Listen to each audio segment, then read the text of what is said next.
Mettez-vous à l'aise. Je souhaiterais que nous consacrions un peu de temps à vous familiariser avec certains des instruments et commandes de cet appareil.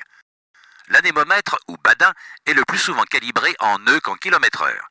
L'arc blanc est la plage d'utilisation des volets. Vous ne devrez pas sortir les volets, à moins que votre vitesse soit dans les limites de cet arc. L'arc vert est la zone d'utilisation normale. Vous n'avez pas à laisser la vitesse sortir de cette zone dans des conditions de vol normales. L'arc jaune est la zone interdite en atmosphère turbulente. Ne volez à ces vitesses que par temps calme. Le trait rouge est appelé VNE. Il indique la vitesse qui ne devra être dépassée à aucun moment.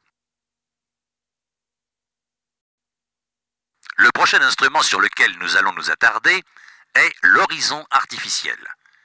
Il permet au pilote de visualiser immédiatement l'assiette de l'avion. C'est le seul instrument qui fournit simultanément une indication d'assiette et d'inclinaison. Cette ligne représente l'horizon. Lorsque le symbole de l'avion est aligné sur elle, l'appareil vole droit et en palier. Ces marques indiquent votre assiette par incrément de 5 degrés. Une assiette accabrée de 10 degrés serait matérialisée comme ça. Ces marques sur le bord de l'instrument indiquent votre taux d'inclinaison. 10, 20, 30, 60 et 90. Voyez à quoi correspond une inclinaison de 30 degrés.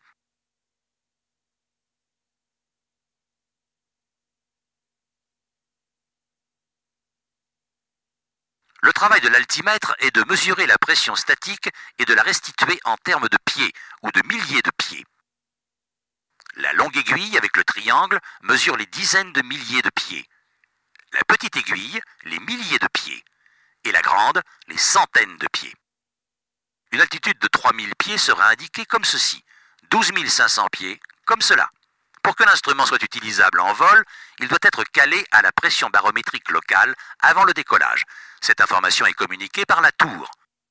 L'indicateur de virage est constitué de 2 éléments principaux. Un avion miniature pour indiquer le taux de virage et un inclinomètre pour indiquer si le virage est ou non coordonné.